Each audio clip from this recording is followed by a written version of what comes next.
ప్రార్థన. మహాపరిశుద్ధుడు అయిన మా కన్న తండ్రి, ఈ పునరుద్ధాన దినాన నీ బిడ్డలమైన మమ్మల్ని అందరినీ కృపతో జ్ఞాపకం చేసుకున్న అపారమైన నీ శాశ్వతమైన ప్రేమను బట్టి స్తోత్రాలు. పాటల ద్వారా, ఆరాధన ద్వారా, ఉపదేశం ద్వారా, ప్రార్థన ద్వారా, దిద్దుబాటు ద్వారా నీ బిడ్డలమైన మమ్మల్ని అందరినీ కనికరం చేత జ్ఞాపకం చేసుకున్న నీ ప్రేమను బట్టి స్తోత్రాలు. పరిశుద్ధుడైన తండ్రి, ప్రతి పునరుద్ధాన దినాన 1 యోహాను పత్రికలో నుండి 2వ అధ్యాయం 12, 13, 14 వచనాల నుండి మీరు మాతో మాట్లాడుతున్న నీ ప్రేమను బట్టి స్తోత్రాలు. ఈ దినాన నాయన 13, 14 సంపూర్ణంగా నీ వాక్కులో ఉన్న ఆలోచనలన్నిటినీ మీరు మమ్మల్ని అందరినీ దర్శించి మాతో మాట్లాడినందుకు స్తోత్రాలు చెల్లిస్తున్నారు. ఈ పరిచర్యల వలన కలిగిన మహిమ, ఘనత, ప్రభావములన్నీ మీరే పొందండి. మా జీవితాలను బట్టి మీకు మహిమ కలగాలయ్యా. మా బ్రతుకులను బట్టి నీకు మహిమ కలగాలి. మా జీవితాంతం మా నాయన నిన్ను స్తుతించే వారిగా చేయండి. మీరు మమ్మల్ని దర్శించి మాతో మాట్లాడుతూ వస్తున్న నీ ప్రేమను బట్టి కృతజ్ఞతాస్తుతులు చెల్లిస్తున్నా. నీలా ప్రేమించే దేవుడు ఎవరూ లేరు నాయన. నీ పాదాలు పట్టుకుంటున్నాం. ప్రతి దినము మీరు మమ్మల్ని దర్శించి మాతో మాట్లాడుతున్నారు. కృప కొరకై కృతజ్ఞతాస్తుతులు చెల్లిస్తూ యేసు నామమున అడిగి పొంది ఉన్నాము తండ్రి, ఆమెన్. ప్రార్థన ఆలకించి అడిగిన వాటన్నిటికంటే, ఊహించు వాటన్నిటికంటే అధికమైన కృపను, సమాధానం అనుగ్రహించి మనతో మాట్లాడిన యేసయ్యకు స్తోత్రము చేయదమో. స్తోత్రం, స్తోత్రం, స్తోత్రం, స్తోత్రం, స్తోత్రం. తండ్రి, కుమార, పరిశుద్ధాత్మ దేవునికి స్తోత్రము చేయదమో. స్తోత్రం, స్తోత్రం, స్తోత్రం, స్తోత్రం, స్తోత్రం. ఆమెన్. చూడనా, మనందరం కూడా 1 యోహాను పత్రికలో మనందరం కూడా వాక్యాన్ని ధ్యానం చేసుకుంటా ఉన్నాము. 2వ అధ్యాయంలో మనం 12, 13, 14, 3 వచనాలను మనం ధ్యానం చేసుకుంటున్నాము. అందులో ఇది 4th సెక్షన్. చూడండి నాన్న, మరలా నేను ఆ విషయాలని జ్ఞాపకం చేస్తాను. 12, 13, 14 ఒకసారి చదువుకుందాం. చిన్నపిల్లలారా, ఆయన నామము బట్టి, ఆయన నామాన్ని బట్టి మీ పాపములు క్షమింపబడినవి గనుక, మీ పాపములు క్షమించబడి ఉన్నవి గనక మీకు వ్రాయుచున్నాను. తండ్రులారా, మీరు ఆది నుండి ఉన్నవానిని ఎరిగి ఉన్నారు గనుక, మీరు ఆది నుండి ఉన్నవానిని ఎరిగి ఉన్నారు గనుక మీకు వ్రాయుచున్నాను. యవనస్తులారా, మీరు దుష్టుని జయించి ఉన్నారు గనుక మీకు రాయుచున్నాను. మీరు దుష్టుని జయించి ఉన్నారు గనుక మీకు రాయుచున్నాను. చిన్నపిల్లలారా, మీరు తండ్రిని ఎరిగి ఉన్నారు గనుక మీకు రాయుచున్నాను. మీరు తండ్రిని ఎరిగి ఉన్నారు గనుక మీకు రాయుచున్నాను. తండ్రులారా, మీరు ఆది నుండి ఉన్నవానిని ఎరిగి ఉన్నారు గనుక మీకు రాయుచున్నాను. మీరు ఆది నుండి ఉన్నవారిని ఎరిగి ఉన్నారు గనుక మీకు రాయుచున్నాను. యవనస్తులారా, బలవంతులు, మీరు బలవంతులు, దేవుని వాక్యము మీ యందు నిలిచి దేవుని యొక్క వాక్యము మీ యందు నిలిచి ఉన్నది. మీరు దుష్టుని జయించి ఉన్నారు గనుక మీకు వ్రాయుచున్నాను. మీరు దుష్టుని జయించి ఉన్నారు గనుక మీకు వ్రాయుచున్నాను. చాలు. ఇందులో 5 సంపూర్ణమైన ఆశీర్వాదాలు దేవుడు మనకిచ్చాడు. ఇవి ఎలాంటివంటే వజ్రాయుధాలు లాంటివి. అంటే ఇంకా వీటిని కాదని మన మీదకి వచ్చేవాళ్ళు ఎవరో ఉండరండి. ఒక పాపికి దేవుడు అనుగ్రహించే ప్రపంచంలో ఎవ్వరూ కూడా మనలను టచ్ చేయడానికి వీలు లేనటువంటి ఒక శ్రేష్టమైన ఆశీర్వాదాలు ఇవి. ఈరోజు మన మనస్సాక్షి గనక దీన్ని గ్రహించుకోగలిగితే మనం ఎంతగానో ధన్యులం అవుతాం. ప్రకటిస్తున్న నేను, వింటున్న మీరందరూ కూడా ధన్యులవుతారు అనే సత్యాన్ని మనందరం కూడా గుర్తుపట్టచ్చు. ఇవి చిన్న విషయాలు కాదండి. చూడండి, మీ పాపములు క్షమించబడి ఉన్నవి అని చెప్పడం చిన్న విషయం కాదు. అలాగే మీరు ఆయనను ఎరిగి ఉన్నారు. ఏ మాట చూసినా కన్ఫామ్గా చెప్పడాన్ని మనం చూడొచ్చు. అలాగే మీరు బలవంతులు అని కూడా మనం చూస్తున్నాం. బలవంతులు ఎలాగుంటారో మనందరం కూడా గత లాస్ట్ 2 సండేల్లో మనం చూసుకుంటూ నేర్చుకుంటూ వచ్చాం. ఈరోజు దేవుని వాక్యము మీలో నిలిచి ఉన్నది, మీరు దుష్టుని జయించారు అనే ఈ 2 మాటల గురించి కొన్ని విషయాలు పరిశుద్ధుడైన దేవుని చేత బోధించబడి నేర్చుకుందాము గాక. ఆమేన్. చూడండి నాన్న, ఒకసారి 14వ వచనాన్ని మళ్ళీ ఒకసారి చదువు నాన్న.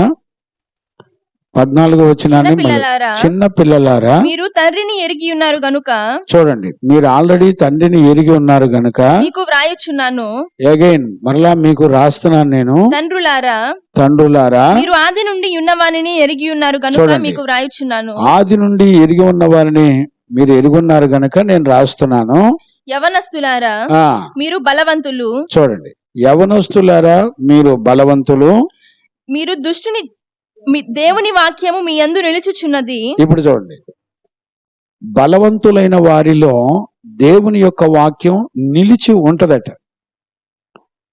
ఇప్పుడు దేవుని యొక్క వాక్యము నిలిచి ఉండేవాళ్ళు విశ్వాసులు, లేక బలవంతులు, లేక పరిశుద్ధులు అని కూడా అనొచ్చు.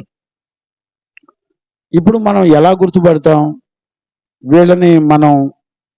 వీళ్ళు బలవంతులని, లేకపోతే విశ్వాసం కలిగిన వారని, లేకపోతే దేవుని వాక్యం వారిలో నిలిచి ఉంది అని మనం ఎలా గుర్తుపట్టాలి? ఇక్కడ పరిశుద్ధాత్ముడు మాట్లాడుతున్నప్పుడు ఆత్మ ఏ నడిపింపులో మాట్లాడుతుందో మనకు కూడా ఆత్మ అనుగ్రహము చేత గ్రహింపవుతుంది. అందుకనే ఆత్మ మనకు ప్రత్యక్షతలు ఇవ్వాలి. ప్రతిరోజు కూడా ప్రార్థనలో మనం అడగవలసిన సత్యాలు ఏంటంటే, దేవుని యొక్క వాక్యం అంతా కూడా ఆత్మయు జీవమయుంది అనే విషయాలు మనం తెలుసు, విన్నాం ఎన్నోసార్లు. ఆత్మ సంగతులు ఆత్మకే గాని ప్రకృతి సంబంధమైన మనుషులకు అర్థం కాదని పరిశుద్ధ లేఖనాల్లో ఎన్నోసార్లు చెప్పడాన్ని మనం చూడొచ్చు. కొరింథీ సంఘానికి పౌలు చెప్పాడు ఆ విషయాలన్నీ. కనుక మనం కూడా ఆత్మపూర్ణులమై సంఘంలో చేర్చబడాలి. ఆత్మ ఒకటే దేవుని యొక్క సంగతులను గ్రహించుకునే విధంగా నడిపిస్తుంది.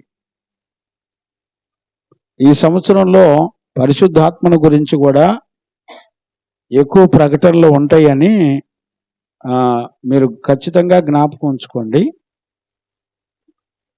ఒక సపరేట్ క్లాసు పరిశుద్ధాత్మను గురించిన సంగతులను గురించి తెలియచేయాలని ఆశపడుతున్నాను. అందుకు కొంచెం మీరు సమయం ఇస్తే ఖచ్చితంగా అవి కూడా మనం నేర్చుకుంటాం. కనుక మనం అక్షరానుసారంగా వెళితే ఈ విషయాలు మనకు అర్థం కాదు. అందుకనే ఆత్మను అనుసరించి నడిపించబడుతూ ఉన్నప్పుడే ఈ విషయాలు మనకి చక్కగా అర్థమవుతాయి. అయ్యా ప్రైజర్ అయ్యి లోపలికి వేసుకోపోయారు నాన్న, లోపలికి కాస్త చల్లగా ఉంటుంది, అంటే కొంచెం ఎండ వెనక వస్తుందని. Right, okay. చూడండి, మనం గమనించుకోవలసినటువంటి విషయాలు ఏంటంటే, అక్షరానుసారంగా చూడడం వేరు, ఆత్మను అనుసరించే క్రమంలో చూడడం వేరు. లేఖనాలు ఎప్పుడు కూడా ఆత్మను అనుసరించి ఉంటాయి. ఇప్పుడు చూడండి, ఆత్మ కార్యాలకు ఎప్పుడు కూడా శరీరం విరోధంగా ఆపేక్షిస్తూ ఉంటది.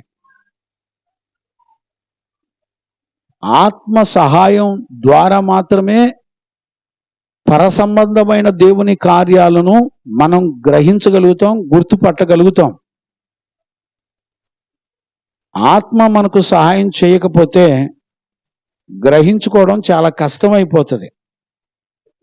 అందుకనే యేసుక్రీస్తు దగ్గరికి 12 మంది శిష్యులు వచ్చినప్పుడు వాళ్ళ మీద ఊది ఆత్మను పొందండి అని అన్నాడు ఆయన. తర్వాత పరిశుద్ధాత్మ కొరకు కనిపెట్టుకున్నప్పుడు మరలా పరిశుద్ధాత్మ యొక్క అభిషేకాన్ని వాళ్ళంతా కూడా పొందుకున్నారు. ఇక్కడ ఆత్మ ఒకటే ఈ లోకం పరిస్థితులను ఎలా జయించాలో దేవుని యొక్క సంపూర్ణతను మనకి బయలుపరిచి నేర్పించగలిగింది ఆత్మ ఒకటే. పరిశుద్ధాత్ముడు దేవుని యొక్క ప్రేమ యొక్క సంపూర్ణతను బయలుపరుస్తాడు.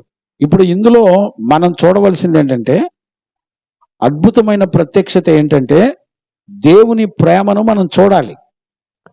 ఒక పాపి తన పాపం చేత చనిపోతే దేవుని ఆత్మ చెప్పే మాట ఏంటంటే, మీరు దేవుని ప్రేమను చూడండి, ఆయన మిమ్మల్ని మీ జీవితం కొరకు ఏ కార్యాలు చేశాడో చూడండి. దేవుడు తన వాక్కును పంపినప్పుడు ఆయన మన జీవితంలో చేసే కార్యాలు ఎలాగుంటాయో చూడండి. నా నామాన్ని బట్టి మీ పాపములు క్షమించబడి ఉన్నాయి. ఈ మాట వెనుక పాతాళపు శక్తులన్నీ కూడా గడగడ వణికిపోతాయి. నీ మీద నేరారోపణ చేస్తున్న అపవాది యొక్క యుక్తి, దాని ఆలోచనలన్నీ సిగ్గుపరిచే మాటలు ఇవి. అంతేకాకుండా మీరు నన్ను ఎరిగి ఉన్నారు అని దేవుడే సాక్ష్యం ఇస్తున్నాడు.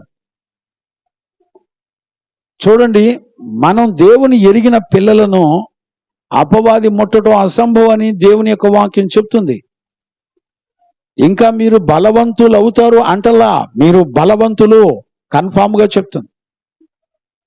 ఈ శబ్దాలు, ఈ వాక్యాలు నేను ప్రకటిస్తున్నప్పుడు నా హృదయం ప్రతిసారి సంతోషపడుతుంది. ఇప్పుడు ఈరోజు మనం నేర్చుకునే పాఠంలో 4వదిగా మనం చూస్తే, దేవుని యొక్క వాక్యం మీలో నిలిచి ఉంది అని చెప్పడాన్ని, మీరు ఆల్రెడీ దుష్టుని జయించారు అని చెప్తారు. ఇది దేవుడు మన పక్షంగా చేసినటువంటి కార్యాలు. దేవుడు ఎలాంటి కార్యాలు చేస్తున్నాడో, మన కొరకు ఎలాంటి కార్యాలు చేశాడో గుర్తుపడితే ఏ లేఖనాన్ని నువ్వెన్నడూ కూడా నిర్లక్ష్యం చేయవు. లేఖనాలను మరలా జ్ఞప్తికి తెచ్చుకుంటూ నీ హృదయం నిండా నింపబడిన వారై నడిపించగలుగుతూ ఉంటారు. ఉపదేశంలో ఆత్మ యొక్క సంపూర్ణతలు ఉంటాయి. అందుచేత 4వ అంశాన్ని గనుక మనం చూస్తే, మీలో దేవుని యొక్క వాక్యం నిలిచి ఉన్నది. ఖచ్చితంగా కన్ఫామ్ గా చెప్తున్నాడు. ఎందుకు ఇంత పర్టికులర్గా దేవుని ఆత్మ చెప్తుంది అనంటే, నిలిచి ఉన్న వారి యొక్క జీవితంలో జరిగే కార్యాలు అన్నీ ఇన్ని కాదు. దేవుని యొక్క వాక్యంలో మృతులను సైతం లేపగలిగిన జీవముతో కూడినది అనే సత్యాన్ని మనం చూడొచ్చు. మరణానికి కారణమైన దేనినైనా సరే దాని ప్రభావ మహిమల నుండి విడిపించుటకు శక్తి కలిగింది. ఇప్పుడు చూడండి, ఆదాము అవ్వలు ఆజ్ఞను అతిక్రమించారు. మన జీవితంలో ఎన్నోసార్లు దేవుని యొక్క ఆజ్ఞను అతిక్రమిస్తూ నడిపించబడతా ఉంటాం. నడిపించబడుతున్నప్పుడల్లా దేవుని యొక్క సంకల్పాన్ని మనం జ్ఞాపకం చేసుకోవాలి. ఆయన సంకల్పంలో నీవు నమ్మటం చేతైతే ఆయన నామాన్ని బట్టి నీ పాపములు క్షమించబడి ఉన్నాయి. ఎంత స్పష్టంగా చెప్తున్నాడో చూడండి. ఇప్పుడు దావీదు 119వ కీర్తన రాసేటప్పుడు మనం గనుక ఆ మాటలు చూస్తే, ఎక్కడ 9వ వచనమా? 9వ వచనం చదవండానా? 119వ కీర్తన. యవ్వనులు దేని చేత తమ నడత శుద్ధపరచుకొందురు, దేని చేత తమ నడతను శుద్ధిపరచుకొందురు? నీ వాక్యమును బట్టి దానిని జాగ్రత్తగా చూచుకొనుట చేతనే గదా. చూడండి, వాక్యమును జాగ్రత్తగా చూసుకొనుట ద్వారా పరిశుద్ధ జీవితం మనకు వస్తుంది. నా పూర్ణ హృదయముతో నిన్ను వెతికి ఉన్నాను, నా పూర్ణ హృదయముతో నేను నిన్ను వెతికి ఉన్నాను, నన్ను నీ ఆజ్ఞలను విడిచి తిరగనీయకుము. చూడండి, వాక్యము ఒక మనిషిని పాపం చేయనీయకుండా, 11వ వచనం కూడా చదువునానా? నేను పాపము చేయకుండునట్లు, దేవా నీ ఎదుట నేను పాపము చేయకుండా ఉండునట్లు నా హృదయములో నీ వాక్యము ఉంచుకొని ఉన్నాను. చూడండి, మన హృదయంలో దేవుని యొక్క వాక్యము చేత నింపబడినప్పుడు ఏ పాపం ముట్టదో. ఈ రోజున చాలా మంది దేవుని యొక్క వాక్యాన్ని వినాలన్నా, ఆ వాక్యాన్ని చదవాలన్నా ఎవరికీ సమయం లేదండి. ఇక్కడ ఒక రహస్యం ఏంటో చెప్పనా? నువ్వేం కోల్పోతున్నావో నీకు గ్రహింపు లేకుండా సాతాను ముసుకేస్తా ఉంటది. ఇప్పుడు మా ఇస్సాకు కొంచెం అనారోగ్యం చేత కొంచెం బయటికి వెళ్ళి వచ్చాడు ఒక వారం, అంతే. కంఠస్థ వాక్యం లేదు, దేవుని వాక్యం చదివి చెప్పడం లేదు, ఏమి లేవు, అన్ని మర్చిపోయాడు. నేనేమో చెప్పులు వేసుకొని తిరిగితే మనోడు బూట్లు వేసుకొని తిరుగుతున్నాడు. చూసారా? వాక్యం చదవాలంటే ఏమో అన్నట్టుగా చూస్తున్నాడు. సరదాగా ఆనుకొని మిగతా అన్యజనులేమో చక్కగా శ్రద్ధగా నడుముకి బలాన్ని కట్టుకొని కూర్చొని జాగ్రత్తగా వింటున్నారు. మన దగ్గర ఎదిగేటువంటి పిల్లలేమో నిర్లక్ష్యంగా వింటున్నారు. చూడండి ఎంత అద్భుతంగా ఉంటుందో. బైబిల్ని కింద పెట్టి చదువుతున్నాడు మా దొరగారు. అంటే రోజు రోజుకి కృపావరాలు పెరుగుతున్నాయి. ఈ రోజున భక్తి జీవితంలో వాక్యం చేత నింపబడి బలవంతులైన పిల్లలు కావాలి. సంఘంలో వాక్యం పట్ల ఆసక్తి లేదట. ఇర్మియా పుస్తకం 6వ అధ్యాయం 10వ వచనం ఒకసారి చదవండానా? ఇర్మియా పుస్తకం 6వ అధ్యాయం 10వ వచనం. విందురని నేనెవరితో మాట్లాడేదను? అసలు వింటారని నేను ఎవరితో మాట్లాడతాను? ఎవరికి సాక్ష్యం ఇచ్చేదను? ఏదన్నా వాక్యం గురించి నేను మీతో మాట్లాడడానికి చోటిస్తారండి? ఏదన్నా మీరు బైబిల్ చదివేటప్పుడు పలానా వాక్యం డౌట్ ఉందయ్యా, ఇదేంటి అని అడుగుతారా? అడిగే పిల్లలనేమో తల్లిదండ్రులే మీరు సంఘానికి వెళ్ళొద్దని ఆపేశారు. ఒంగోలు నుంచి వచ్చేటువంటి పిల్లల్ని తల్లిదండ్రులే తాగి తిరగమని కోరుకుంటున్నారు. తల్లిదండ్రులే అలాంటి వాళ్ళు ఇక్కడికి వచ్చి బూతు మాటలు తిట్టి గందరగోళం చేశారు. నేను ఒక రహస్యం చెప్పనా మీకు? ఏ తల్లిదండ్రులైతే తమ పిల్లల్ని పరిశుద్ధులుగా సిద్ధపరచరో అలాంటి వారికి దేవుని రాజ్యం ఉండదు. అలాంటి తల్లిదండ్రులకు దేవుని రాజ్యం ఉండదు. మీ పిల్లల్ని దేవుని రాజ్యానికి సిద్ధపరచకపోతే తల్లిదండ్రులకు ఉండదు. కారణం ఏంటో తెలిసినా? ఎవడైనను దేవుని ఆలయంను పాడు చేస్తే నేను పాడు చేస్తానని చెప్పేశాడు దేవుడు. నిన్ను నమ్మి దేవుడు తన పిల్లల్ని, ఆయన ఆత్మ కలిగిన బిడ్డల్ని దేవుడు ఇస్తే వారిని మీరు సరిగా సిద్ధపరిచి దేవుని కొరకు పెంచకపోతే ఖచ్చితంగా ఏ తల్లిదండ్రులకి పరలోక రాజ్యం ఉండదు అనే సత్యాన్ని ఖచ్చితంగా గుర్తుపెట్టుకోండి. మీకు ఏదైనా డౌట్ ఉంటే వచ్చి కూర్చొని లేఖనాలు అడగండి, నేను చెప్తాను కూర్చోబెట్టి. దేవుడు ఒక గర్భఫలాన్ని, ఒక బిడ్డను దేవుడు ఇస్తే దాని విషయంలో దేవుని యొక్క ఆలోచన ఎలాగుంటుందో మీరు బైబిల్లో పరీక్షించండి, పరిశోధించండి, చూడండి. ఈ రోజున ఎవరికి పట్టట్లేదండి, ఆలోచన లేదు. ఎందుకంటే లేఖనం యొక్క సంపూర్ణతతో నింపబడ్డానికి ఎవరు అంగీకరించట్లా. ఎందుకు? లేఖనంలో ఆత్మ పనిచేస్తుంది. ఆత్మ ఎప్పుడు కూడా దేవుని యొక్క ప్రేమను ప్రత్యక్షపరిచింది. ఇప్పుడు చూడండి, ఈ 3 వాక్యాల్లో 5 సంపూర్ణమైన విషయాలు దేవుని యొక్క ప్రేమ ద్వారా మన జీవితానికి అనుగ్రహించినటువంటి ఆశీర్వాదాలు. ఇప్పుడు దేవుడు నిన్ను ఆశీర్వదించాడని ఏం సాక్ష్యం చెప్తావు? బైక్ కొన్నది చెప్తావు, ఇల్లు చెప్తావు, నీ ఉద్యోగాలు చెప్తావు, నీ కలిగిన సమస్యలు చెప్తావు, నీ అనారోగ్యాలు చెప్తావు. సాక్ష్యంలో ఎప్పుడు కూడా దేవుడు నీకు అనుగ్రహించిన ఆశీర్వాదాలు, అయ్యా ఆయన నామాన్ని బట్టి నా పాపములు దేవుడు క్షమించాడు, పాపము లేని జీవితాన్ని దేవుడు నాకు ఇవ్వడం ద్వారా ఏ దుష్టుడు కూడా నన్ను ముట్టడానికి వీలు లేని ఒక శ్రేష్టమైన జీవితాన్ని దేవుడు నాకు అనుగ్రహించాడు అనే సాక్ష్యం నువ్వు చెప్పగలుగుతావా? ఎన్ని సంవత్సరాలు పట్టుద్ది? ఎన్ని సంవత్సరాలు నీకు దేవుని యొక్క వాక్యం గ్రహింపు కావాలి? నీ మనస్సాక్షి నిన్ను మోసం చేస్తున్నా, నీ అంతరంగం నిన్ను మోసం చేస్తున్నా, నీ మనసుకు ఏమని బోధిస్తుందంటే ఏం పర్లేదు, నువ్వు ఎలాగున్నా దేవుడు కనికరిస్తాడు. కాదు, నువ్వు ఎలాగున్నా దేవుడు కనికరించడండి. ఆయన చెప్పిన ప్రకారంగా నువ్వు నడిపించబడి నమ్మినప్పుడే. ఆయన చెప్తున్నాడు, నా నామాన్ని బట్టి నీ పాపములు క్షమించబడి ఉన్నవి. ఈ రోజున ప్రతి మనుషుడు తన బలహీనతను బట్టి బాధపడుతూనే ఉన్నాడు. ఎవరిని కదిలించినా బాధపడుతున్నారు. ప్రభునందు ఆనందించే బిడ్డలను నేను చూడడం చాలా కరువు అవుతుంది. ఏ విషయమైనా నా పొరుగు వారికి, నాతో పాటు ఉన్న నా గ్రామ ప్రజలకి ఏదైనా ఒక సత్యం చెప్పాలంటే భయం వేస్తుంది. ఎవడొచ్చి తిరుగుబాటు చేస్తాడో అర్థం కావట్లా, ఎవడొచ్చి ఏం మాట్లాడుతున్నాడో అర్థం కావట్లా. పరిశుద్ధుల ద్వారా ప్రకటించబడిన దేవుని యొక్క వాక్యం అర్థం చేసుకోవడానికి నీకు పరిశుద్ధాత్మ సహాయం కావాలి అనే సంగతి నీ మనసుకు ఏమాత్రం కూడా పట్టదు. ఆత్మ నీకు సహాయం చేయకపోతే ఇప్పుడు చెప్పబడుతున్న లేఖనాలు నీకు ఎన్నడూ కూడా అర్థం కాదు. టైం పాస్కి విని వెళతావు, ఇంటికి వెళ్ళిన వెంటనే మరలా ఐకిక విచారాలతో నీ మనసు కట్ల చేత బంధించబడి ఉంటుంది. గమనించారా? పరిశుద్ధులు మన ముందర ఉన్నటువంటి పితరులు చెప్పే మాట ఏంటంటే, మీరు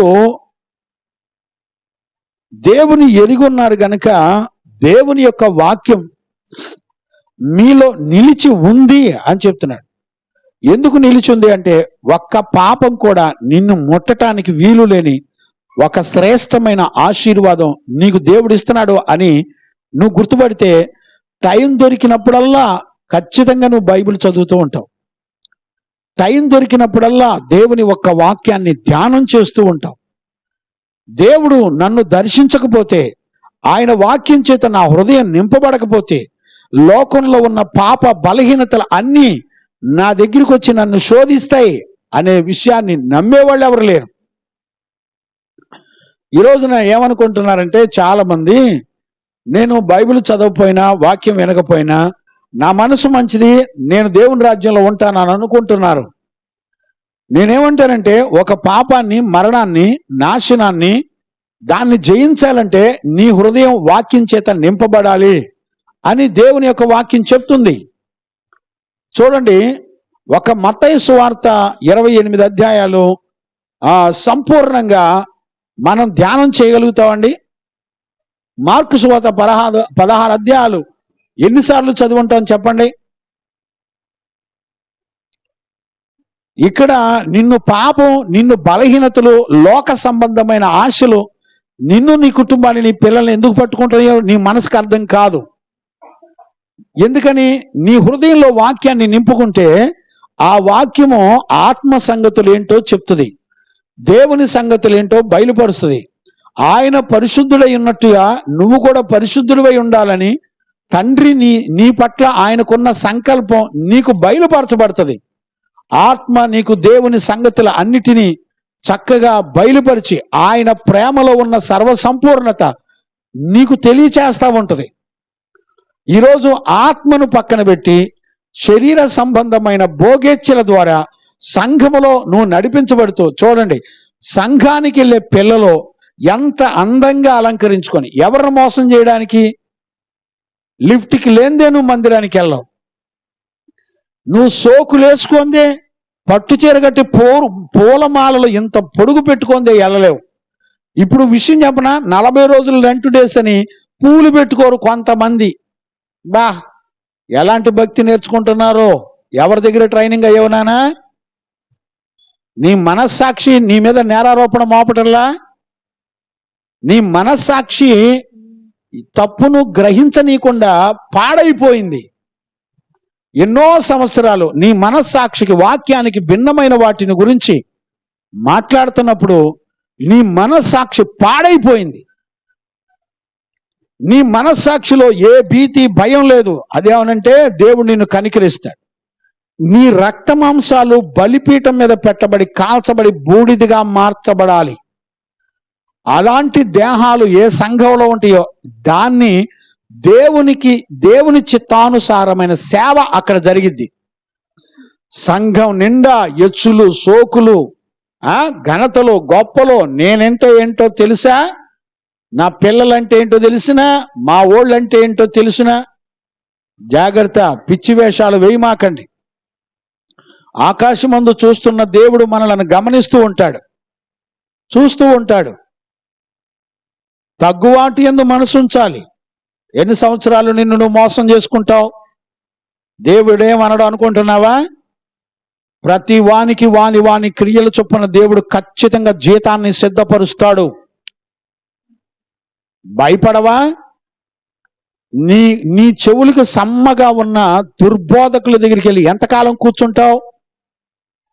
దేవుని వాక్యం నిన్ను అనేక పర్యాలు దర్శించిన నీ మనసుకు తోచని దేవుని వాక్యానికి భిన్నమైన బోధలు వినటానికి అప్పగించుకొని బ్రతుకుతున్నావు. భయం లేదు. చూడండి నాన్న, మనం ఇక్కడ ఈరోజు నేర్చుకునేటువంటి విషయాల్లో దేవుని యొక్క వాక్యం మీ యందు నిలిచి ఉంది. చూడండి, వాక్యము ఎప్పుడు కూడా మనతో నిలిచి ఉండడానికి పంపబడింది. నిలిచి ఉండడం అంటే అర్థం ఏంటి? నిలబడినప్పుడు ఇక్కడ బలాన్ని ప్రత్యక్షపరచబడుతుంది. చూడండి, నిలబడడం అంటే అర్థం ఏంటంటే నువ్వు జయిస్తున్నావు అని అర్థం.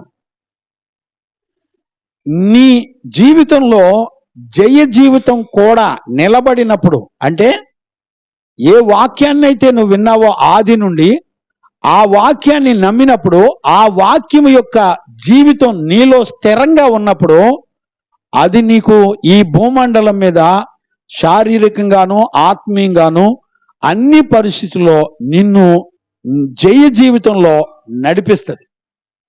అంటే ఎలాంటి శరీర కార్యాలు, ఎలాంటి శరీర సంబంధమైన పాప భోగేచ్ఛలు ఏవి నీ దేహం దగ్గరికి వచ్చినా వాటన్నిటిలో మనకు జయ జీవితాన్ని దేవుడు ఇస్తున్నాడు అనే సంగతి గుర్తుపట్టాలి. చాలా మంది విశ్వాసుల్లో ఈ రోజుల్లో ఉన్న బాధ దిగులంతా ఏంటంటే, నేను దేవునికి విరోధంగా బ్రతుకుతున్నాను, నేను జయించలేకపోతున్నాను అంటానికి కారణం ఏంటంటే, మనం పరిశుద్ధ లేఖనాల్లో వాక్యం అనే అర్థంలో చూసుకోవాలి.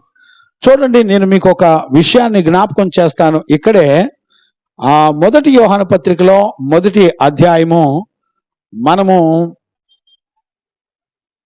10వ వచనాన్ని మనం చదువుకోవచ్చు.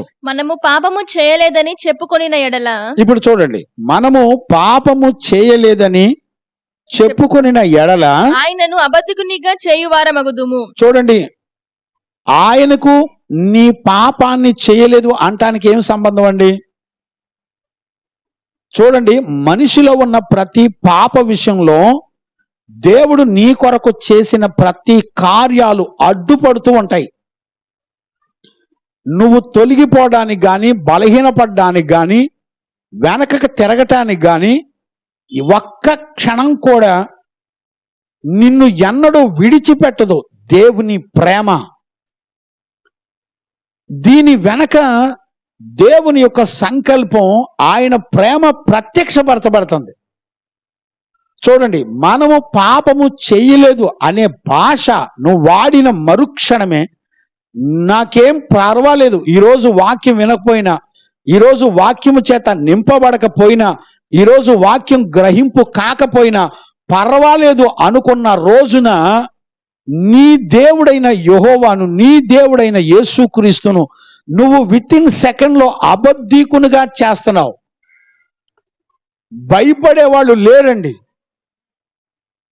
ఏం జరుగుతుందో, నీ దేవుడు నీ కొరకు చేసిన కార్యాలు నువ్వు నమ్మటం లేదు అని అర్థం. అంటే ఈ రోజున మనకు గ్రహింపు కావాల్సింది ఏంటంటే, ప్రతి దినము ఈ శరీరం ఉన్నంత కాలం పాపం నిన్ను వేధిస్తూనే ఉంటది, నీతో పోరాడుతూనే ఉంటది. అయితే మనం నమ్మదగిన దేవుని ప్రతి దినము మనము దేవుని యొక్క వాక్కు చేత నింపబడుతున్నప్పుడు, ఆ వాక్యము ద్వారా, ఉపదేశం ద్వారా ఆత్మ పనిచేస్తుంది. నువ్వు పాటలు పాడితే వాక్యం నీకు అర్థం కాకపోయినా, నువ్వు పాటలు పాడడం వల్ల ఆత్మ పనిచేయదు.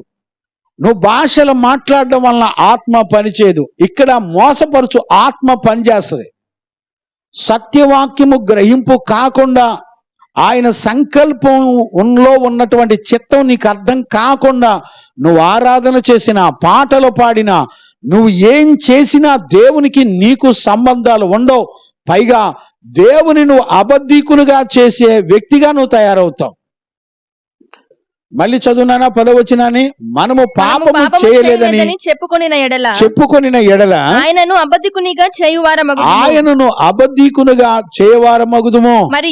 మరియు ఆయన వాక్యము మనలో ఉండదు. చూసారా, వాక్యము లేని జీవితం, వాక్యము లేని జీవితం, వాక్యాన్ని నమ్మని జీవితం, వాక్యమును హృదయంలో నింపుకొనని వాళ్ళ యొక్క జీవితం ఒక అవిశ్వాసి కంటే దారుణం. అవిశ్వాసి కంటే ఇంకేదన్నా పెద్ద పదం ఉంటే ఆ మాట వాడితే బాగుండేమో నాకు అనిపిస్తూ ఉంటుంది. ఒక అవిశ్వాసికి విశ్వాసికి తేడా ఏంటో కూడా ఈ రోజున గుర్తుపట్టే పరిస్థితులు లేవు భూమండలం మీద. విశ్వాసం కలిగిన వాడు ఏ రోజు కూడా నేను నీతిమంతుడు అనుకోడు. ప్రతి దినము నీతిమంతుడైన యేసుక్రీస్తు దగ్గర ప్రతి దినము తన పాపములకు పరిష్కారం చేసినటువంటి దేవుడు నాకు తోడై ఉన్నాడు అని నమ్మినప్పుడు ఆయన యందు ఉంచినటువంటి విశ్వాసము నిన్ను పాపం ముట్టని ఒక సంపూర్ణమైన జీవితాన్ని నీకిస్తుంది. నువ్వు పాపం మీద జయం పొందే ఒక బలవంతుడైన వానిగా, విశ్వాసమందు బలవంతుడైన వానిగా నిన్ను చేస్తుంది. వాక్యము నీలో నిలిచి ఉన్నప్పుడు దేవుని యొక్క సన్నిధి నిన్ను ఎంతగా నీకు జయ జీవితం ఇచ్చి నడిపిస్తుంది. నీతో పోరాడగలిగి నీ మీద జయం ఇవ్వగలిగినది ఏది కూడా లేదు. ఈరోజు చాలా మంది వాళ్ళ నోటి ద్వారా ఎక్కువగా సాతానును మహిమపరుస్తూ ఉంటారు. ఏది జరిగినా ఇదిగో సాతాను నన్ను నా మీద జయిస్తుంది, ఇది సాతాను శోధన వల్లే నేను ఇలాగున్నాను, సాతాను నన్ను బలహీనపరచడం వల్లే నేను ఇలాగయ్యాను. అనేక పర్యాయాలు దేవుడు నీకు జయమిచ్చిన దానికంటే ఈ రోజున నీ నోట మాట్లాడే ప్రతి మాట వెనక ఈ సంగతులే జరుగుతూ ఉంటాయి.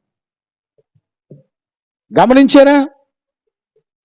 ఏ వ్యక్తి అయితే వాక్యం చేత నింపబడతాడో ఆ వ్యక్తి యొక్క జీవితంలో ఏ రోజున పాపం మీద జయ జీవితం పొందకుండా ఉండడండి. ఎవ్రీ డే ప్రతి శోధనలో వాడు జయిస్తూనే ఉంటాడు. అది నమ్మకం, విశ్వాసం.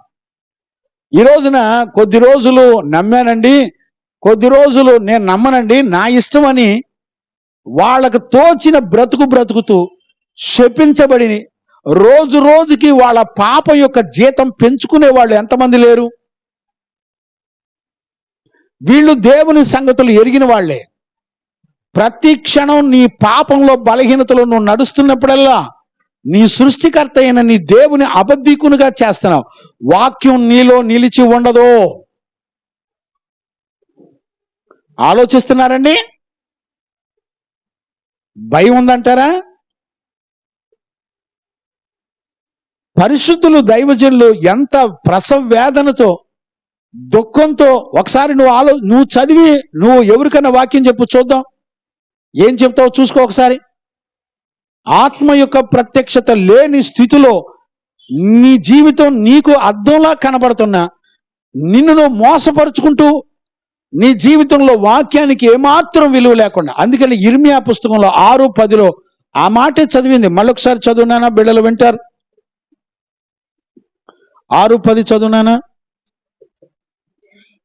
ఇర్మియా, విందురని నేను ఎవరితో మాట్లాడేదను, విందురని నేను ఎవరితో మాట్లాడతాను, ఎవరికి సాక్ష్యం ఇచ్చదను, నేను ఎవరికి సాక్ష్యం ఇస్తాను? వారు వినుటకు తమ మనసు సిద్ధపరచుకొనరు, వినటానికి తమ మనసును సిద్ధపరచుకొనరు గనుక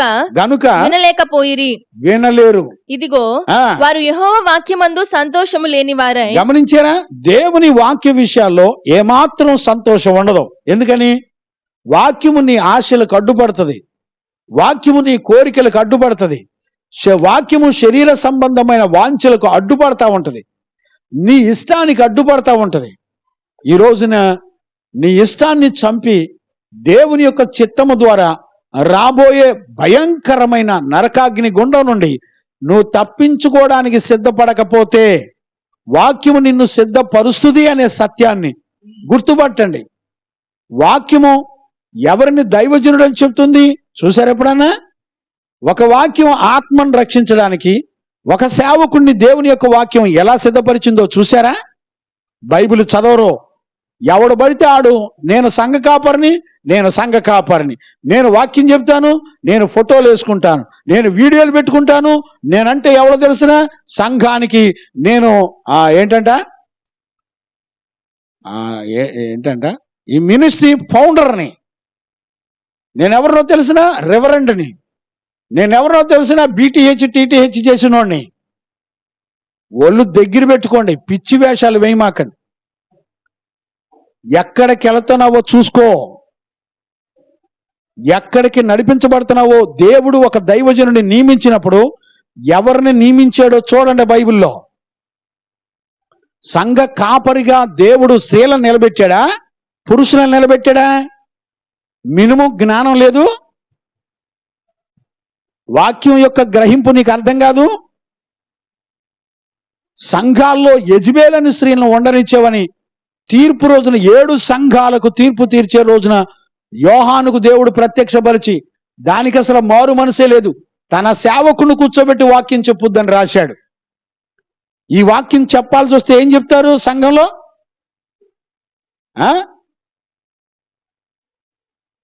ఆలోచించే పరిస్థితుల్లో లేరు.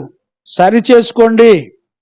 ఎప్పటికైనా మీ సంఘాల్లో పరిశుద్ధుల్ని, సేవకుల్ని, ప్రతిష్ఠితుల్ని ఎన్నిక చేసుకొని సంఘ కాపరులుగా నిలబెట్టుకోండి.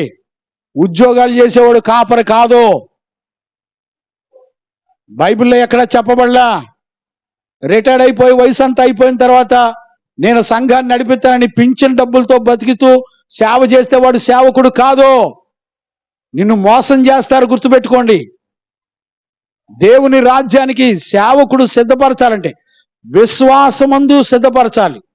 విశ్వాసము ద్వారా సంఘాన్ని, బిడ్డలను కట్టాలి. విశ్వాసం ద్వారా దేవుడు అనుగ్రహించిన వాటి ద్వారానే సంఘ పరిచర్యలు జరగాలి. ఆలోచించే వాళ్ళు ఎవరు లేరు. చూడండి, పరిశుద్ధ లేఖనంలో మనం గనుక చూస్తే 1 యోహాను పత్రిక 2వ అధ్యాయము 24వ వచనాన్ని కూడా చదవండానా? 1 యోహాను పత్రిక 2వ అధ్యాయం 24. అయితే మీరు మొదటి నుండి దేనిని వింటిరో. ఇప్పుడు చూడండి, ఆది నుండి, మొదటి నుండి అంటే సృష్టి ప్రారంభం నుండి మీరు దేనిని గురించి వింటిరో. చూడండి, దేవుడు వాక్యం చేత నింపబడినప్పుడు ఆయన తన వాక్కు ద్వారా మాట్లాడే సంగతులు ఇప్పటికిప్పుడు మాట్లాడే విషయాలు కాదండి.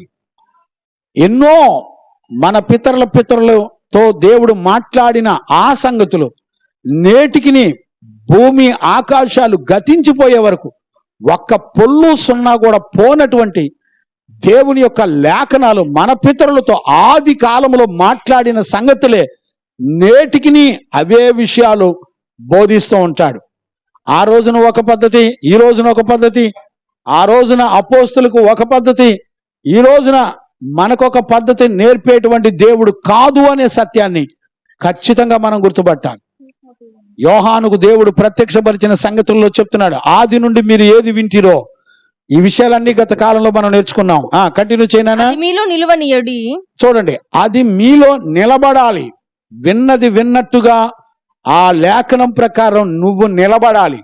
నువ్వు నిలబడడానికి సహాయం చేసేది పరిశుద్ధాత్ముడే.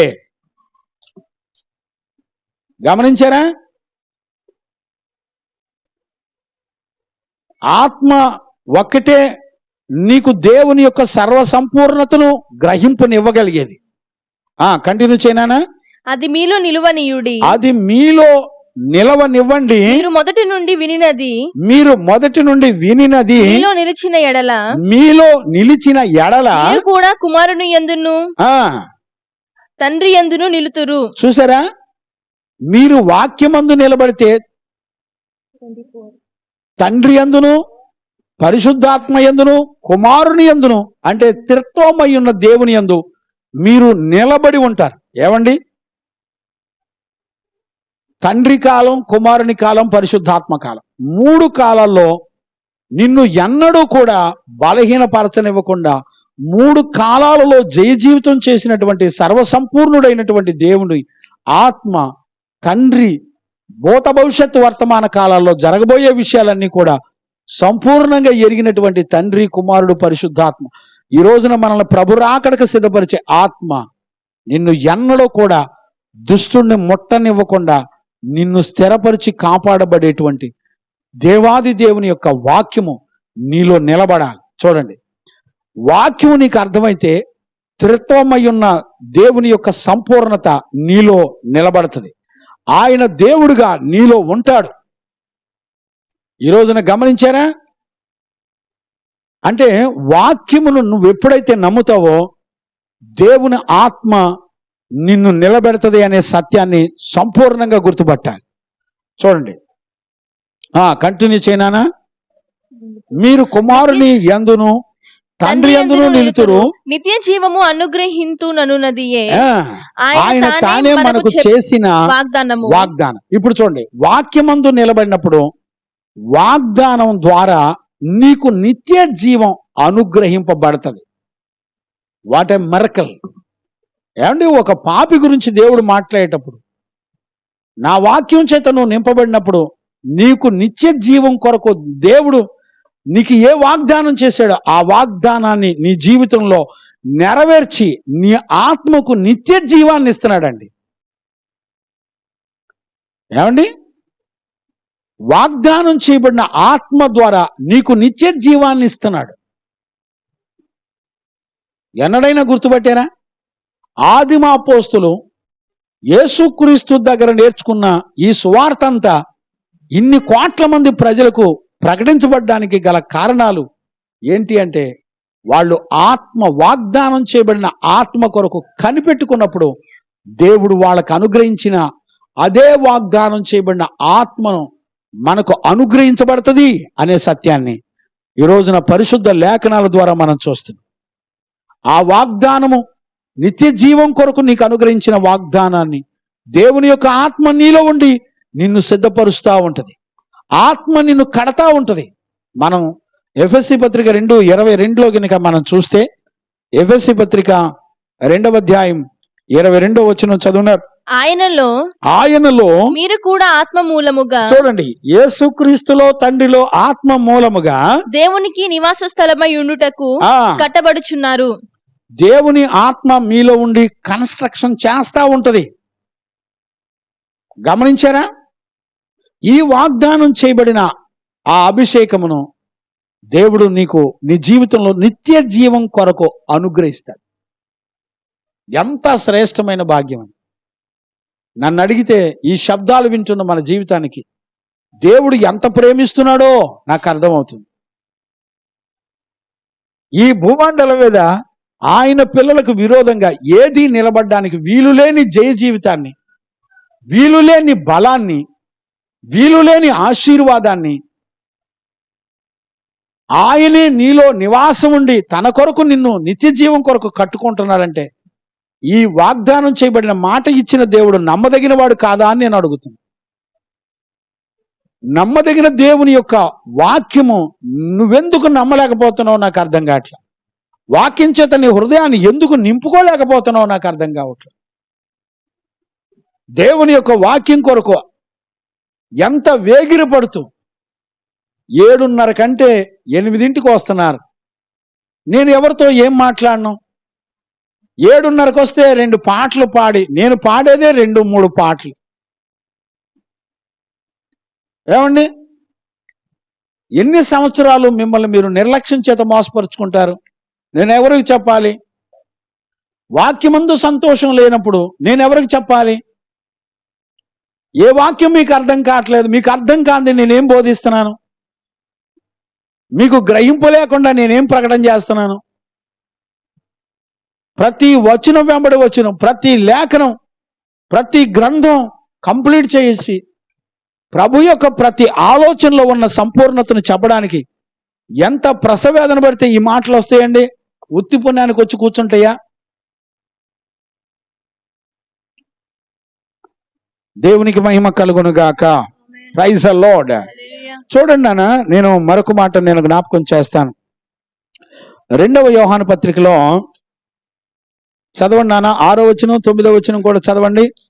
మనం ఆయన ఆజ్ఞల ప్రకారము, చూడండి, మనము ఆయన ఆజ్ఞల ప్రకారము నడుచుటయే ప్రేమ, మీరు మొదటి నుండి వినిన ప్రకారము ప్రేమలో నడుచుకొనవలెనని. ఇప్పుడు మనం ఏం చదివాం? మొదటి నుండి ఏది విన్నారో అది మీలో ఉంటే నిత్య జీవం కొరకై తండ్రి, కుమారుడు, పరిశుద్ధాత్మ నీలో నివాసం ఉంటారని మనం ఇప్పుడు లేఖనాలు చదివి, ఆది నుండి మీరు విన్న దానిని బట్టి ఇప్పుడు చూడండి, ఆది నుండి విన్న దానిని దేవుని సంగతుల్లో ఏముందంటే ప్రేమ. మీరు ఏ విషయాల్లో మీరు పరీక్షించి చూసినా దేవుడు మిమ్మల్ని ప్రేమించి మిమ్మల్ని బలవంతులుగా చేసి మీకు జయ జీవితం ఇచ్చి ఆయన తండ్రి కుమార పరిశుద్ధాత్మ త్రిత్వమై ఉన్న దేవుని ఆత్మ మీలో నివాసం ఉండి ఆయనను ఎరిగిన వారిగా నిన్ను ఉంచి ఆయన నామాన్ని బట్టి విశ్వసించిన నీలో ఒక్క పాపం కూడా నిన్ను ముట్టడానికి వీలు లేనివానిగా నిన్ను సిద్ధపరుస్తున్నాడంటే ఈ రోజున నీకు దేని మీద నీ మనస్సాక్షి నిలబడింది చెప్పండి? దేని కొరకు నీకు నిత్య జీవాన్ని ఇచ్చి నీకు జయమిచ్చే వాటి విషయంలో నీ మనసు ఎంతవరకు ఆశ కలిగి ఎతుకుతుంది? ఎంతవరకు లేఖనాలకు సమయం ఇస్తున్నావు చెప్పండి? ఈ రోజున టైం పాస్ భక్తి అండి. నువ్వు కానుకలు ఇచ్చేసి చాపలెత్తేసి మందిర పరిచర్యలు చేసి దీవించబడి పరలోకి వెళ్తానని ఒక్క నిమిషం కూడా నువ్వు భ్రమపడమాక. నువ్వు కానుకలు ఇచ్చి పాటలు పాడి ఆరాధనలు చేసి వాక్యం చెప్పి నాలాగా వాక్యం చెప్పి పరలోకి వెళ్తానంటే వెళ్ళే పరిస్థితులు కాదు ఇక్కడ. నీ హృదయం నిండా వాక్యము చేత నింపబడిన అనుభవాన్ని కలిగి ఉండాలి. ఇప్పుడు దాని వెనక దేవుని ఆజ్ఞల యొక్క సంపూర్ణతను అనుసరించి నడవడంలో దేవుని ప్రేమ నీకు తోడుగా ఉంటుంది.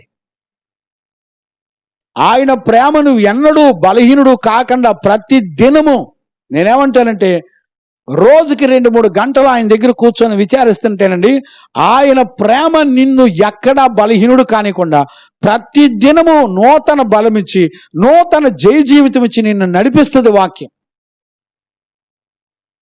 మరి దురద చెవులు వస్తే నేనేం చేస్తాను చెప్పండి? వినుట మట్టిగా విని ప్రయోజనం లేని జీవితం చేయడం వల్ల ఉపయోగం ఏంటి? నువ్వు సంఘానికి వచ్చి కానుకలు ఇవ్వడం వల్ల ఉపయోగం ఏంటి? ఆలోచించండి. ప్రతి కానుక మీద ఉన్నటువంటి శాపాలు నీతిమంతుడైన దైవజనుడు పరిశుద్ధ తలంపుల చేత ఆ కానుకలో ఉన్నటువంటి శాపాలను భరించి నీకు అడ్డంగా నిలబడిన ప్రతి దినము నువ్వు శుద్ధి చేసుకోకుండా వాక్యం చేత నింపబడకుండా ఆత్మ యొక్క ప్రత్యక్షత లేకుండా ఎన్ని దినాలు శరీర బలహీనలతో నేను ఎలానే బ్రతుకుతానంటే నిన్ను ఎవరు బాగు చేస్తారు చెప్పండి? ఎంత ఘోర పాపినైనా యేసు క్రీస్తు ద్వారా నిన్ను దేవుడు క్షమించి నిన్ను పరిశుద్ధుడిగా చేసేటువంటి మహాదేవుడండి. అలాంటి ప్రేమను కుమ్మరించడానికి ఇప్పుడు అదే చెప్తున్నాడు. మనం ఆయన ఆజ్ఞల ప్రకారముగా నడుచుకున్నట్టు ఏ ప్రేమ మీరు మొదటి నుండి వినిన ప్రకారముగా ప్రేమలో నడుచుకొనవలెనని అనునదియే ఆ ఆజ్ఞ. చూసారా? ఆజ్ఞను అతిక్రమించటం అనేదే పాపం. మన బ్రతుకులో ఏది ఆజ్ఞ అంటే మొదటి నుండి ఏ వాక్యం విన్నామో ఆ వాక్యాన్ని నమ్మి ఆ వాక్య ప్రకారంగా మన విశ్వాసము ద్వారా జయ జీవితాన్ని పొందుతూ ప్రభు రాకడను ఆపేక్షిస్తూ ప్రభువుని ఎదుర్కోవడానికి సిద్ధపడవలసినటువంటి దినాలు. నిజంగా మీకు నేను చెన్నై కన్వెన్షన్స్లో పరిశుద్ధులు చెప్పగా నేను వింటున్నానండి. కనీసం రోజుకి 100 మంది పరిశుద్ధులు మహిమలోకి చేర్చబడుతున్నట్లుగా ప్రతిరోజు అండి రహస్యంగా మరుగైన నీతిమంతులు ప్రభుని ఎదుర్కోవడానికి సిద్ధపడిన వాళ్ళు కొనిపోబడుతున్నారంటే.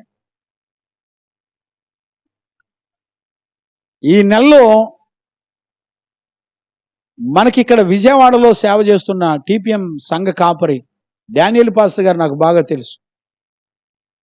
వాళ్ళ అన్నయ్య సేవకుడే, వాళ్ళ చెల్లి, వాళ్ళ తమ్ముడు, ఆయన అందరూ కుటుంబం పిల్లల మొత్తం సంపూర్ణంగా సియోను ప్రతిష్టకి అప్పగించుకొని టీపీఎంలో పరిశుద్ధుల సేవ చేస్తూ బ్రతికారండి. వాళ్ళ కుటుంబంలో పిల్లలందరూ.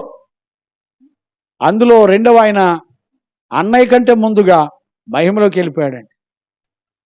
సెంటర్లో మీటింగ్లు జరుగుతున్నాయి.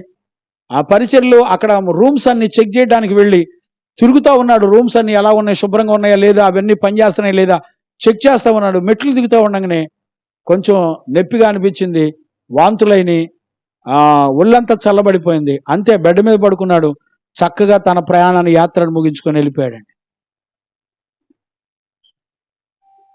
నీతిమంతులు కొనుపోబడుతున్నారు, మీకు అర్థం కావట్లా. ప్రతి తప్పును చెప్పి వాక్యం అనే అర్థంలో చూపించే నీతిమంతులు ఉండరు. అలాంటి పరిశుద్ధులు ఉండి మీకు వాక్యపు వెలుగులో ప్రతి సత్యాన్ని బోధించి సరిచేయడం, నిజంగా దేవుడు మన మీద ఎంత కనికరపడుతున్నాడో, ఎంత దయ చూపిస్తున్నాడో ఈ రోజున ప్రజలకు అర్థం కావట్లే. వాడేమనుకుంటాడో వీడేమనుకుంటాడో అనుకునేవాడు. నిన్న ఒక ఆయన అంటున్నాడు, ఏమండి ఈ రోజున చాలా మంది ఆడవాళ్ళు రాత్రంతా పోయి మందిరాన్ని, ఇంటిని వదిలిపెట్టి, భర్తను వదిలిపెట్టి పోయి మందిరాల్లో కూర్చుంటున్నారు. నీకేం నొప్పి అయిందని అడిగా నేను. నీకేంది నాన్న బాధ? సుఖభోగాలు ఎప్పుడు అనుభవించాయి కదా. ఒక రాత్రి దేవునితో గడిపి పాపాలు ఒప్పుకొని పరిశుద్ధపరచుకోవడం దేవుని చిత్తం కాదా అని అడిగితే నోరు మూసుకున్నాడు. ఎలాంటి వాళ్ళు ఉన్నారని నేను మందిరానికి కూడా రావట్లేదు అంటున్నాడు, పనికి మాలినోడు. నువ్వు ఇంటి చుట్టూ తిరిగితే నీకు మారు మనసు ఎక్కడి నుంచి వస్తుందిరా?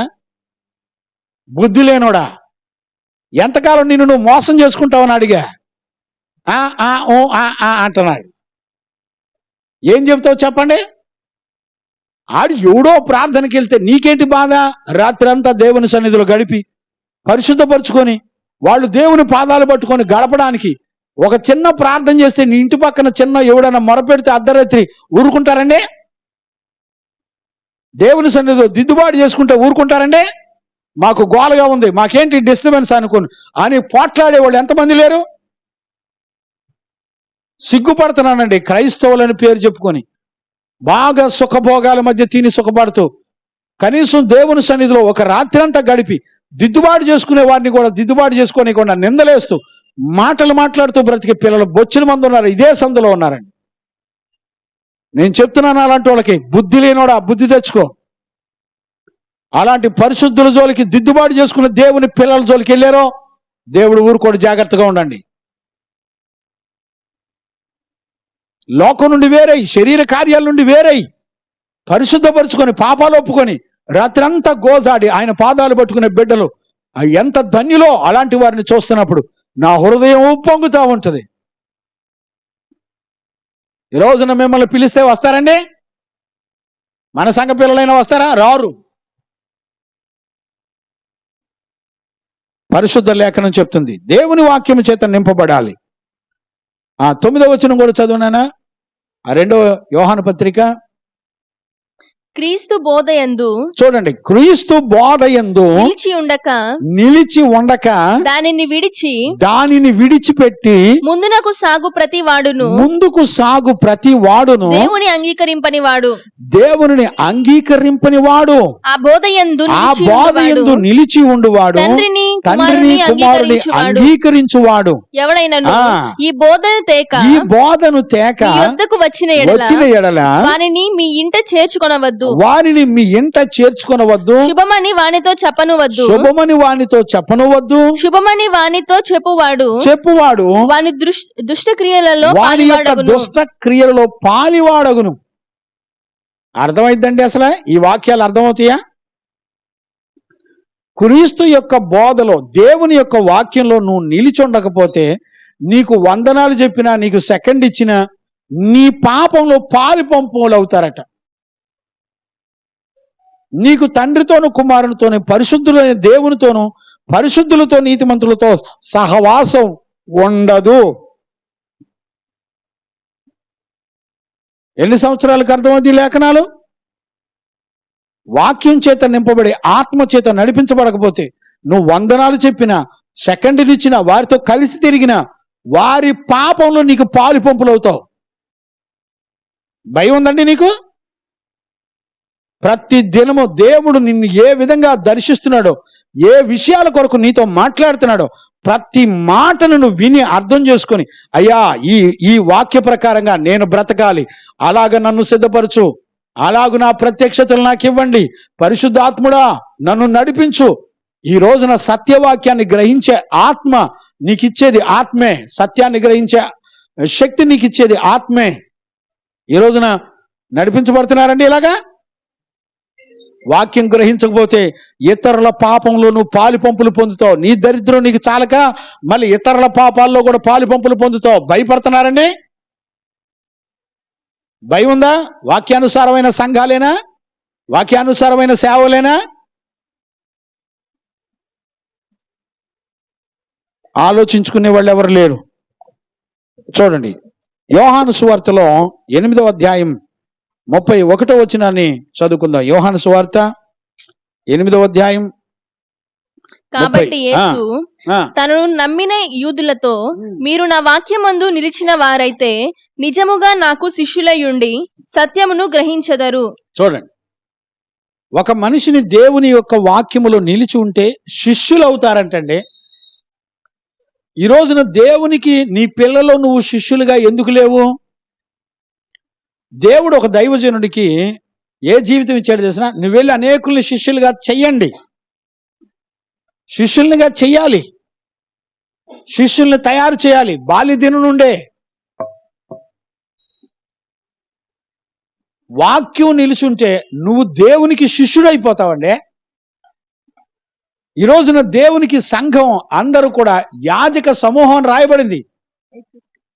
ప్రతి ఆత్మ యాజక సమూహం యాజకులో రాయబడిందండి. ఈ రోజున ఎవరికి అర్థమవుతుంది? ఈ రోజున సేవన్న, పరిశుద్ధమైన దేవుని సంగతులన్నా ఎవరికి అర్థం కావట్లా. అంటే వారిలో దేవుని యొక్క వాక్యం నిలిచి ఉండట్లా. ఏ కుటుంబం అయితే దేవుని యొక్క వాక్యంలో నిలిచి ఉంటారో వాళ్ళు, వాళ్ళ కుటుంబం దేవునికి ఒక యాజక సమూహంగా శిష్యులుగా తయారవుతారని దేవుని యొక్క వాక్యం చెప్తుంది. నీ గర్భఫలంలో ఒక్కళ్ళన్నా దేవునికి ఇచ్చారండి? భూమండలం మీద నాశనానికి అప్పగించి కళ్ళారా చూస్తూ ఆనందపడుతున్నావు.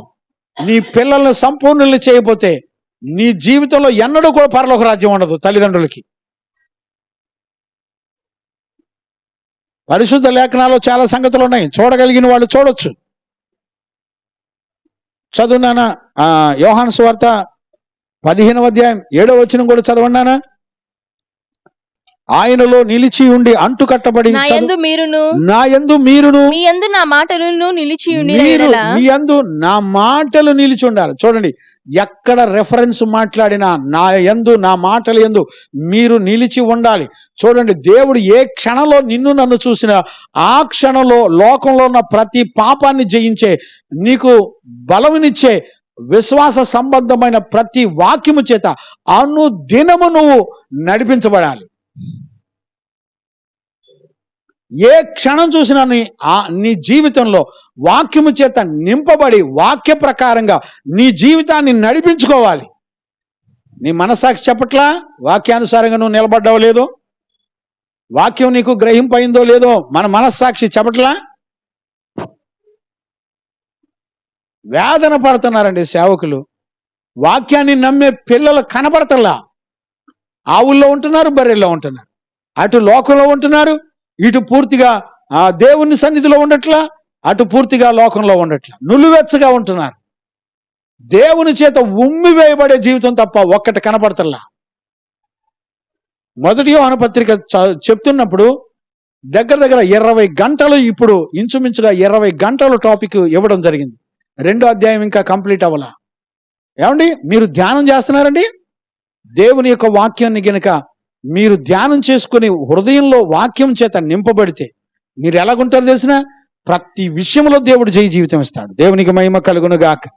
చూడండి, యేసుక్రీస్తు కూడా రక్తమాంసాలు ధరించుకుని ఈ లోకంలోకి వచ్చినప్పుడు, యేసయ్యను కూడా అపవాది శోధించినప్పుడు ఆయన దేవుని యొక్క వాక్యాన్ని చూపించే జయించాడు. నీకు బలమునిచ్చి, నీకు పాపం మీద జయ జీవితం ఇచ్చేది దేవుని యొక్క వాక్యమే. ఈరోజు అలాంటి వాక్యం చేత మనందరం నడిపించబడాలి. దేవునికి మహిమ కలుగును గాక. Praise the Lord. హల్లెలూయా. చూడండి నాన్న, మరొక మాటని నేను జ్ఞాపకం చేస్తాను. చదవండి నాన్న. మొదటి యోహాను పత్రికలోనే 3వ అధ్యాయం 8వ వచనం 12 దాకా కూడా చదవచ్చు. అపవాది మొదటి నుండి పాపము చేయుచున్నాడు గనుక పాపము చేయువాడు అపవాది సంబంధి. చూడండి, పాపం చేసే ప్రతివాడు అపవాది సంబంధి. అపవాది యొక్క క్రియలను లయపరచుటకే దేవుని కుమారుడు ప్రత్యక్షమాయెను. దేవుని మూలముగా పుట్టిన ప్రతి వానిలో ఆయన బీజము నిలుచును గనుక దేవుని మూలంగా పుట్టిన ప్రతి వానిలో ఆయన బీజము నిలుచును గనుక వాడు పాపము చేయడు. వాడు దేవుని మూలముగా పుట్టినవాడు గనుక పాపము చేయజాలడు. కన్ఫర్మ్ చెయ్యజాలడు. దీనిని బట్టి దేవుని పిల్లలెవరో అపవాది పిల్లలెవరో తేటపడును. గమనించారా? ఈ రోజున శరీరం నిన్ను ప్రేరేపిస్తూ లోబడిపోతున్నావు. అంటే ఏంటో తెలిసిన, నువ్వెంతవరకు నిన్ను పాపం ముట్టని జీవితం దేవుడు ఇస్తాడంటే నువ్వెంతవరకు నమ్మలా, నీకు జయ జీవితం ఇచ్చే వాక్యం చేత నింపబడలా. దేనికి చోటిచ్చి మీరు దేవుని పిల్లలుగా బ్రతుకుతున్నారా? శరీర సంబంధమైన పిల్లలుగా బ్రతుకుతున్నారా? అపవాది పిల్లలుగా బ్రతుకుతున్నారా? దేవుని పిల్లలుగా బ్రతుకుతున్నారా? ఏ ఆలోచన చేత మనం నడిపించబడుతున్నాం గమనించుకోగలిగితే నిజంగా మనం ఎంతో ధన్యులం. దేవునికి మహిమ కలుగును గాక. Praise the lord.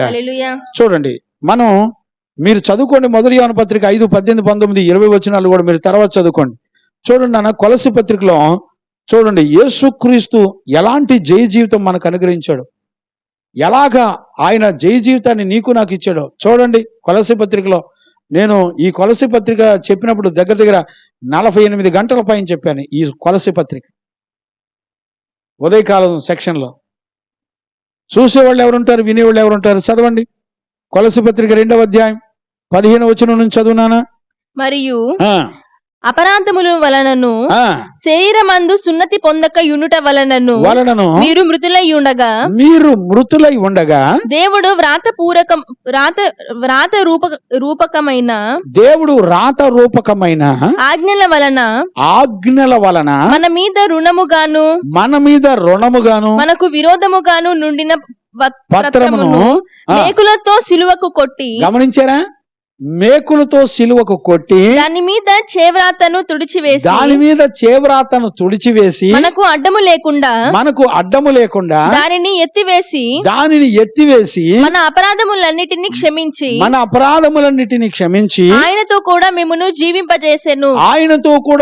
జీవింపజేసెను. ఆయన ప్రధానులను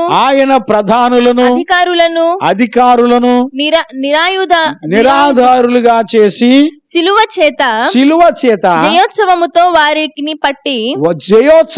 వారిని పట్టి తెచ్చి బాహాటముగా వేడుకకు కనుపరిచెను. కాబట్టి అన్నపానముల విషయములోనైనను పండుగ అమావాస్య విషయములోనైనను విశ్రాంతి దినము అను వాటి విషయములోనైనను మీకు తీర్పు తీర్చనెవనికి అవకాశం ఇవ్వకండి. ఎందుకని? పండుగలైనా దినాలైనా సంవత్సరాలైనా అన్ని యేసుక్రీస్తు వచ్చిన తర్వాత ఇక పాత నిబంధన యొక్క ధర్మశాస్త్ర పండగలు గాని ఏవి కూడా నీకు ఇవ్వబడలా. అపోస్తులు సువార్త ప్రకటించినప్పుడు ఎలాంటి పండగల గురించి సంఘాల్లో బోధించలా. గుడ్ ఫ్రైడేల గురించి, 40 రోజులు లెంట్ డేసుల గురించి, క్రిస్మస్ల గురించి, ఈస్టర్ల గురించి మీరు పండగలు చేయమని అపోస్తులు ఎక్కడా కూడా సంఘాలకు బోధించలే. అలా బోధించువాడు అపోస్తులు ప్రకటించిన సువార్త కాక ఎవరైనా మీకు వేరొక బోధ బోధించిన ఎడల వాడు శాపగ్రస్తుడవును గాక అని చెప్పినప్పుడు సంఘాలకి, వాళ్ళ సేవకులకి, సంఘాలకి భయం లేదండి. శరీర ప్రేమలు చూపిస్తూ సంఘాల్లోకి వెళ్ళి మురుసుకోమాకండి. ఒక రోజున నువ్వు విడిచిపెట్టబడినప్పుడు గుడ్డోడు పోయి ఏ గుంట్లో పడతారో తెలియదు. అందుకని వాక్యపు వెలుగులో దేవుని యొక్క సంకల్పాలని మనందరం కూడా చూడాలి. అందుకని యేసు ప్రభు ప్రార్థించేటప్పుడు కూడా సిలువ జయోత్సవంతో ఎవరైతే సిలువ దగ్గరికి వస్తారో అలాంటి వారికి దేవుడు జయమిస్తున్నాడనే సంగతి దేవుని యొక్క వాక్యం చెప్తుంది. అలాని సిలువ బొమ్మలు పెట్టుకోమని కాదండి. సిలువ శిక్ష అనేది రోమా దేశంలో అది శిక్షకు గుర్తు. మన భారతదేశంలో ఉరితాడు ఎలాగో రోమా దేశంలో శిక్షకు గుర్తు. అలాని శిలవ గుర్తులు, పితా పుత్ర పవిత్రుల ఆత్మలు అంటాం, జపమాలను తగిలించుకోవడం, పిచ్చి వేషాలు వేయమాకండి. పిచ్చి పద్ధతిలో పరిశుద్ధుల అపోస్తులు నేర్పని సువార్త మీరు నేర్చుకొని బోధించబడి మీరు శాపగ్రస్తులై నడవమాకండి.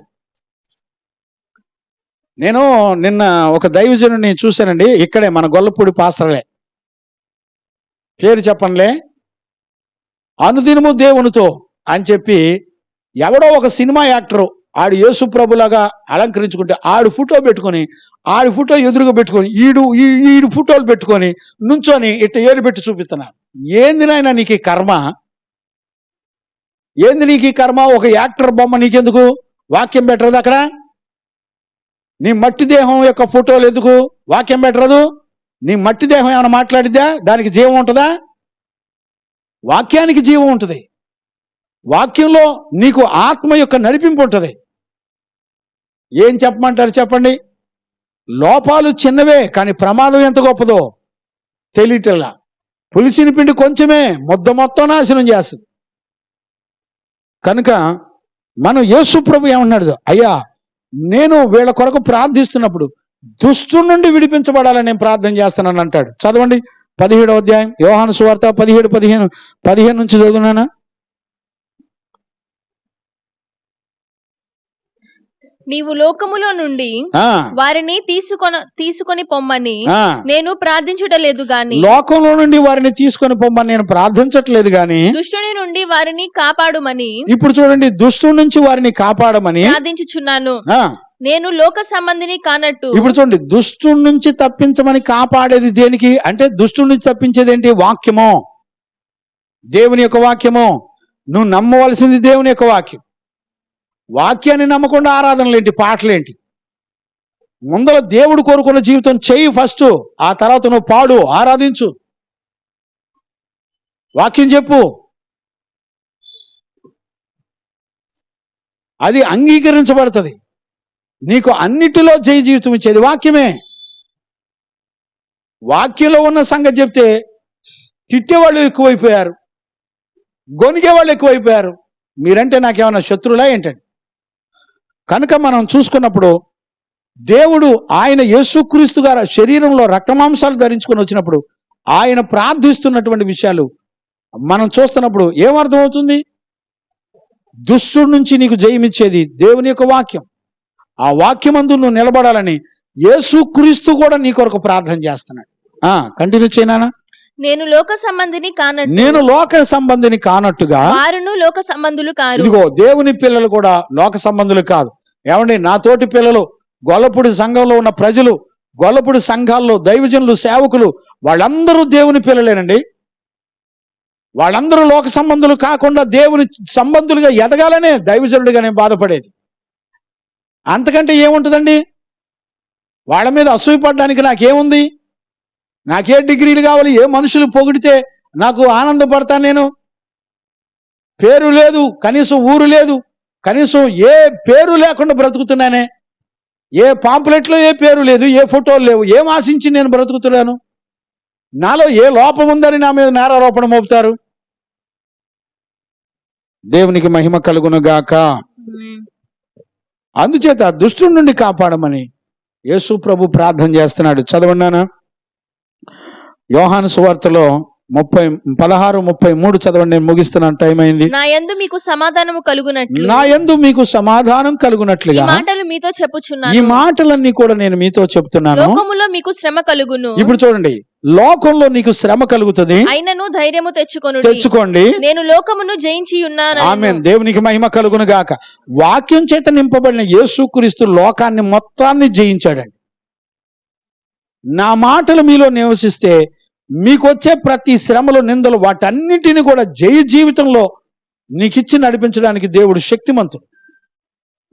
మళ్ళీ చదువునా, బిడ్డలకు అర్థమవుతుంది. నా యందు మీకు సమాధానము కలుగునట్లు. ఇప్పుడు చూడండి, వాక్యాన్ని నమ్మి వాక్యము చేత నింపబడితే నీకెన్ని శ్రమల్లోనైనా, ఎన్ని అనారోగ్యాల్లోనైనా, ఎలాంటి బలహీనతలోనైనా నీకు గొప్ప సమాధానాన్ని దేవుడు నీ హృదయానికి అందిస్తాడు.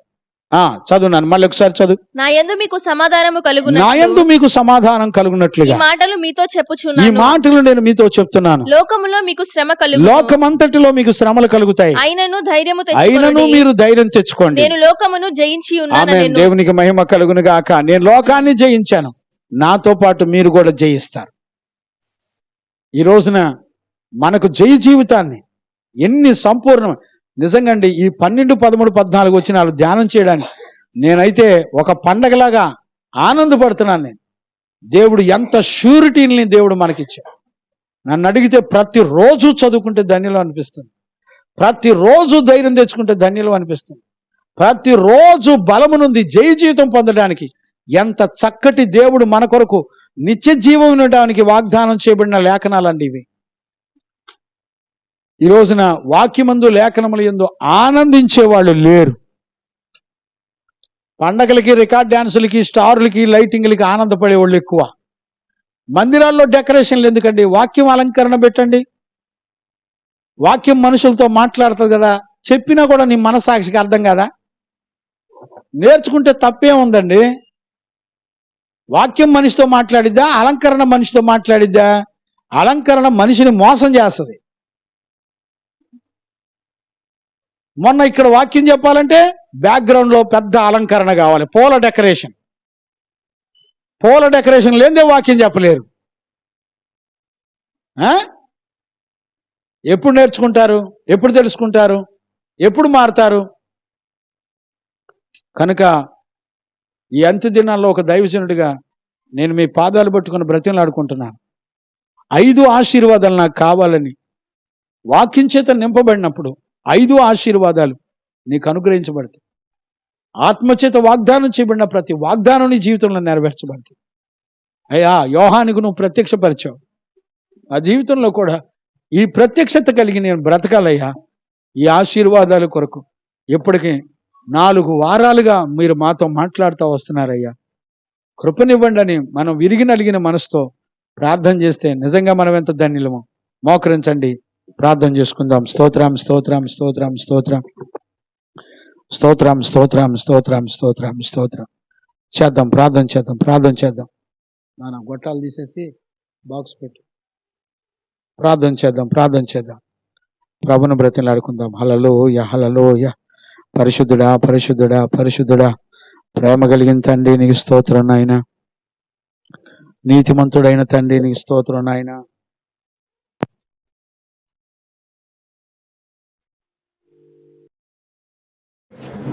హల్లెలూయా, హల్లెలూయా.